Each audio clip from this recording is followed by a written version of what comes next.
जब अदालतों में कानून की किताबें तो खुलती थीं, लेकिन कई बार इंसाफ के दरवाजे बंद कर दिए जाते थे। जब गरीब आदमी अदालत की सीढ़ियां देखकर ही डर जाता था, जब ताकतवर लोगों की बातों को सच मान लिया जाता था और कमजोर लोगों को खुद को निर्दोष साबित करना पड़ता था, उसी दौर में मुंबई शहर की एक सुबह अजीब बेचैनी से भरी हुई थी। सड़कें खुल चुकी थीं, चाय की दुकानों पर भीड़ लगी थी, बाजारों में लोग मौजूद थे, लेकिन किसी का ध्यान अपने काम पर नहीं था।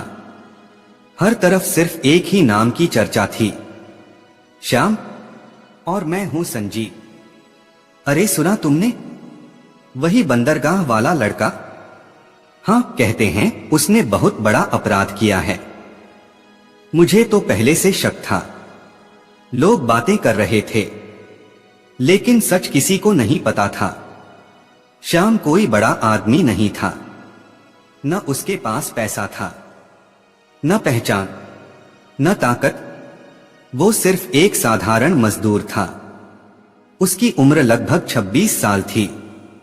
रोज सुबह सूरज उगने से पहले उठता, मुंह धोता, मां के पैर छूता और काम पर निकल जाता। वो मुंबई बंदरगाह पर काम करता था।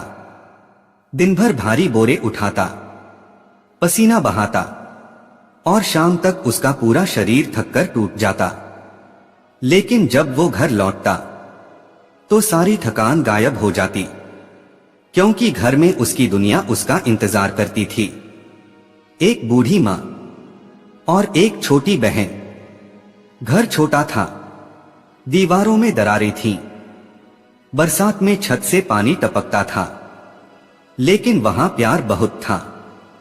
एक रात तीनों साथ बैठकर खाना खा रहे थे। श्याम की मां ने उसे देखा और कहा, बेटा, जिंदगी में चाहे कुछ भी हो जाए, ईमानदारी कभी मत छोड़ना। श्याम हल्का मुस्कुराया, फिर बोला, मां, अगर आपके संस्कार छोड़ दिए तो मेरे पास बचेगा ही क्या? तीनों हंस पड़े। लेकिन उस रात शायद किस्मत भी उन्हें देख रही थी और आने वाले तूफान की तैयारी कर रही थी। उसी रात आसमान में काले बादल छा गए, तेज हवाएं चलने लगी, बिजली बार बार चमक रही थी और शहर के मशहूर व्यापारी सेठ हरिदास अपने बड़े बंगले में बैठे हुए थे। बाहर बारिश शुरू हो चुकी थी। अचानक बंगले के अंदर से एक तेज आवाज आई, फिर किसी की चीख सुनाई दी। कुछ सेकंड तक सब शांत रहा, फिर अफरातफरी मच गई। नौकर भागते हुए बाहर आए, मालिक, कोई जल्दी आओ। आसपास के लोग घरों से बाहर निकल आए। कुछ ही मिनटों में बड़ी भीड़ जमा हो गई। किसी ने पुलिस बुला ली। थोड़ी देर बाद अंग्रेज अधिकारी वहां पहुंचे। पूरा इलाका घेर लिया गया। कोई अंदर नहीं जा सकता था, कोई बाहर नहीं निकल सकता था। लोग दूर खड़े होकर देखने लगे और उसी भीड़ में श्याम भी खड़ा था। वो भी बाकी लोगों की तरह सिर्फ देखने आया था। तभी एक अंग्रेज अधिकारी की नजर उस पर पड़ी। वो धीरे धीरे उसकी तरफ बढ़ा, कुछ सेकंड तक उसे घूरता रहा, फिर बोला, तुम यहां क्या कर रहे हो? श्याम थोड़ा घबराया, साहब, मैं तो बस आवाज सुनकर आया हूं। लेकिन उसकी बात पूरी भी नहीं हुई थी कि दो सिपाहियों ने उसके हाथ पकड़ लिए। श्याम चौंक गया। साहब, मैंने क्या किया? मैंने कुछ नहीं किया। लेकिन उसकी आवाज शोर में दब गई। एक अधिकारी जोर से बोला, इसी ने किया है। और अचानक भीड़ बदल गई। कुछ लोग कहने लगे, मुझे पहले से शक था, चेहरे से ही लग रहा है। गरीब आदमी है, पैसों के लिए कुछ भी कर सकता है। श्याम की आंखों में आंसू आ गए। वो लगातार कह रहा था, मैं निर्दोष हूं, मैंने कुछ नहीं किया। लेकिन अब कोई सुनना नहीं चाहता था। कई बार दुनिया सच सुनने से पहले फैसला कर लेती है, और उस रात ऐसा ही हुआ। उसे हथकड़ियां पहनाकर पुलिस की गाड़ी में बैठा दिया गया। वो बार बार पीछे देख रहा था, जैसे उसे उम्मीद हो कि कोई आएगा और कहेगा, रुको, ये लड़का निर्दोष है। लेकिन ऐसा कुछ नहीं हुआ। अगली सुबह शहर के अखबारों में बड़ी बड़ी खबरें छपी थीं। गरीब मजदूर गिरफ्तार, व्यापारी केस में बड़ा खुलासा। अब पूरा शहर श्याम को अपराधी मान चुका था। उधर उसकी मां कांपते हाथों से अखबार पकड़े बैठी थी। आंखों से लगातार आंसू बह रहे थे। वो बार बार सिर्फ एक बात दोहरा रही थी, मेरा बेटा ऐसा नहीं कर सकता, मेरा बेटा निर्दोष है। छोटी बहन एक कोने में बैठी रो रही थी।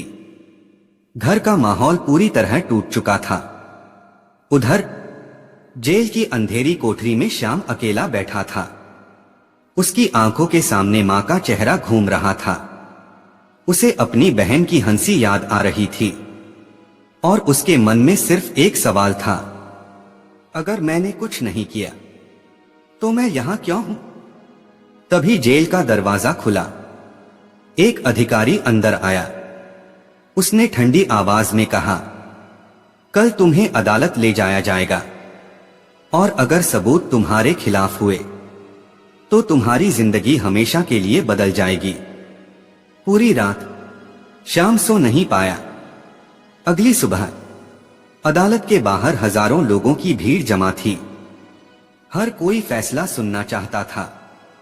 तभी अचानक कोर्ट के बड़े दरवाजे पर हलचल हुई। एक आदमी अंदर आया, हाथ में फाइलें, चेहरे पर गंभीरता, आंखों में आत्मविश्वास। और जैसे ही लोगों ने उसे देखा, पूरा कमरा फुसफुसाने लगा, बाबा साहेब, बाबा साहेब आ गए।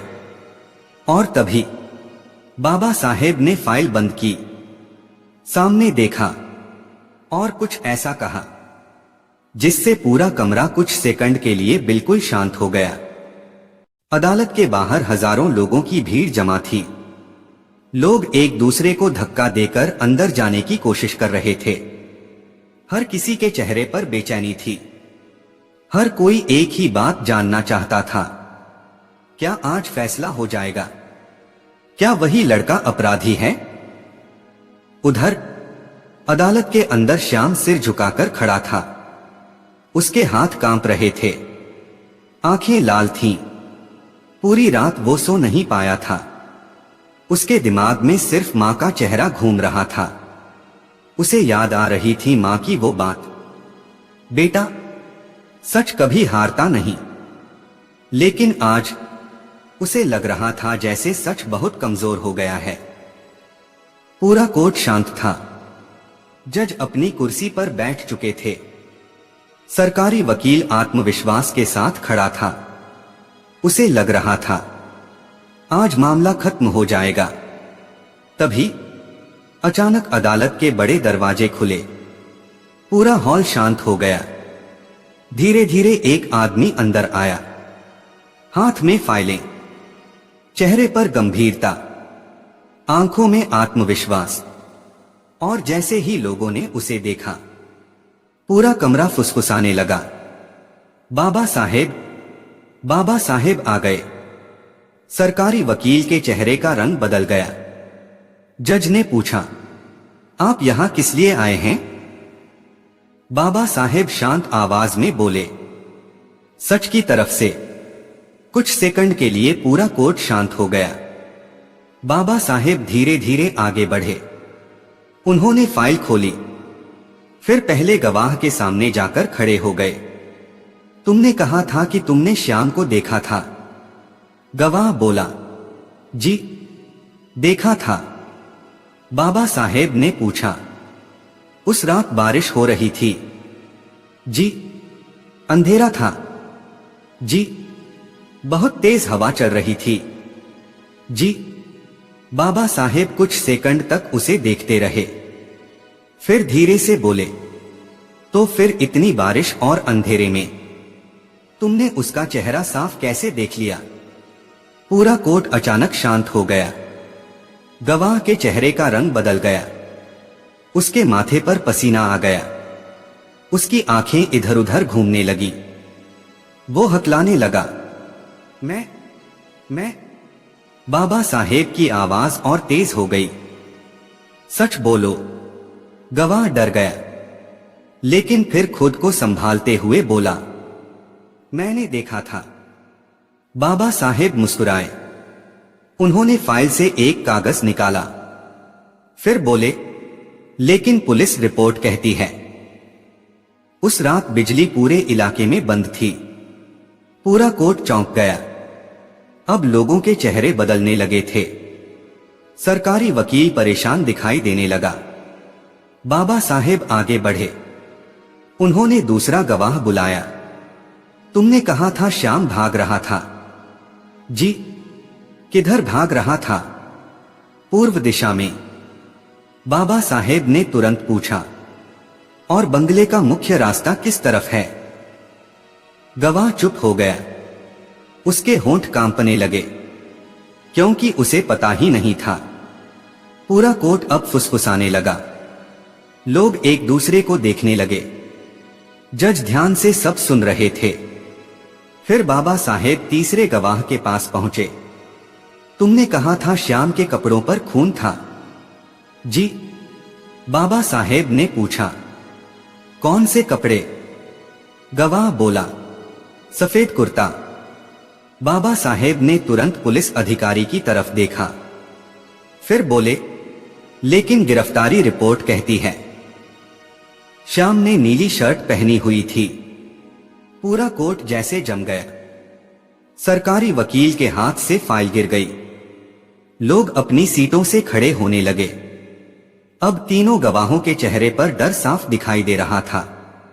बाबा साहेब धीरे धीरे उनके सामने पहुंचे और बोले, सच छुप सकता है, लेकिन ज्यादा देर तक नहीं। अचानक पहला गवाह रोने लगा। फिर जोर से चिल्लाया, मुझे झूठ बोलने के लिए पैसे दिए गए थे। पूरा कोर्ट हिल गया। दूसरा गवाह भी घबरा गया। हमें कहा गया था कि श्याम का नाम लेना है। तीसरा गवाह भी टूट गया। हमने कुछ नहीं देखा था। अब पूरा हॉल शोर से भर गया। लोग चिल्लाने लगे, ये क्या हो गया? तो श्याम निर्दोष है? श्याम की आंखों से लगातार आंसू बह रहे थे। उसे यकीन नहीं हो रहा था। उधर उसकी मां हाथ जोड़कर रो रही थी। जज कुछ सेकंड तक बिल्कुल शांत बैठे रहे। फिर धीरे धीरे खड़े हुए। पूरा कोर्ट शांत हो गया। जज ने गंभीर आवाज में कहा, अदालत आरोपी श्याम को पूरी तरह निर्दोष घोषित करती है। उसे तुरंत रिहा किया जाए। इतना सुनते ही श्याम की आंखों से आंसू निकल पड़े। वो दौड़कर अपनी मां के गले लग गया। उसकी मां रोते हुए सिर्फ एक नाम बोल रही थी, बाबा साहेब। लेकिन तभी बाबा साहेब की नजर कोर्ट के पीछे बैठे एक आदमी पर पड़ी।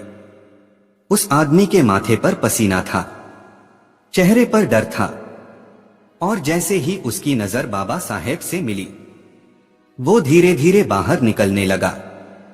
बाबा साहेब ने उसे देखा, हल्की मुस्कान दी और धीरे से कहा, असली कहानी अभी खत्म नहीं हुई, क्योंकि असली अपराधी अभी भी बाहर है।